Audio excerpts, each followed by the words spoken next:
నెల్లూరు నగరంలోని bullion merchants కళ్యాణ మండపంలో కాసా హాస్పిటల్స్ ఆధ్వర్యంలో నిర్వహించిన ఉచిత వైద్య శిబిరం రక్తదాన శిబిరానికి విశేష స్పందన లభించింది. ఈ కార్యక్రమంలో 100 మందికి పైగా స్వచ్ఛందంగా రక్తదానం చేశారు. జనసేన నాయకులు గునుకుల కిషోర్, రిటైర్డ్ ఏఎస్పీ రాంబాబు ముఖ్య అతిథులుగా పాల్గొన్నారు. ఈ సందర్భంగా గునుకుల కిషోర్ మాట్లాడుతూ, Nellore Aryavysya bullion merchants and pawn brokers association ఎన్నో ఏళ్లుగా సమాజానికి సేవా కార్యక్రమాలు నిర్వహిస్తూ ఆదర్శంగా నిలుస్తోందని కొనియాడారు. ప్రజల ఆరోగ్యాన్ని దృష్టిలో ఉంచుకుని ఉచిత వైద్య పరీక్షలు, మందుల పంపిణీతో పాటు 100 మందికి పైగా రక్తదానం చేయడం గొప్ప సేవాభావ నిదర్శనమని అన్నారు. రక్తదానం ప్రాణదానంతో సమానమని, భవిష్యత్తులో కూడా ఇలాంటి సేవా కార్యక్రమాలు కొనసాగించాలని ఆకాంక్షించారు.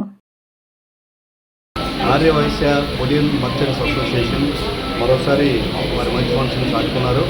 కాసా హాస్పిటల్స్ సహకార్యంతో అన్ని రకాల హెల్త్ టెస్టులు నిర్వహిస్తుంటే రక్తదానం చేసి వాళ్ళ గొప్ప మనసును చాటుకున్నారు. మచ్చలేని వ్యాపారస్తులు మన bullion merchant Vysya association leaders ఈరోజు దాదాపుగా 100 మంది పైగా రక్తదాన శిబిరాన్ని నిర్వహించడమే కాకుండా ఫ్రీ హెల్త్ చెకప్స్ ఇక్కడ చేశారు. కాసా వాళ్ళు కూడా అధునాతమైన సౌకర్యాలతో మంచి మెడిసిన్ ఇస్తూ నిపుణులైన డాక్టర్తో ఇక్కడ హెల్త్ క్యాంప్ నిర్వహించడం జరిగింది. ఇక్కడ ఆహ్వానించిన ఉత్తమ్ రెడ్డికి బులియన్ మర్చెంట్ అసోసియేషన్ కమిటీ సభ్యులకన్నా కూడా హృదయపూర్వక నమస్కారాలు తెలియజేస్తున్నాను. ముఖ్య అతిథిగా రాంబాబు గారు కూడా చేయడం చాలా సంతోషం.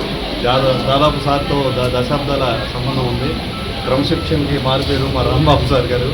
చిన్నప్పటి నుంచి మేము చూస్తూ ఉన్నాము. వీరందరి మధ్యలో మంచి మనుషుల మధ్యలో ఈ కార్యక్రమానికి హాజరు నిజంగా సంతోషంగా భావిస్తున్నాను.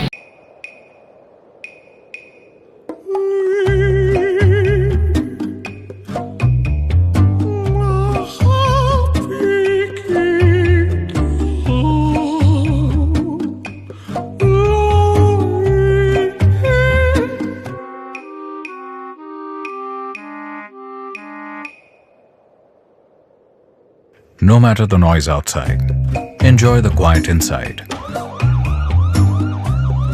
With noise-cancelling windows from Asahi System Windows. Please subscribe SS News AP.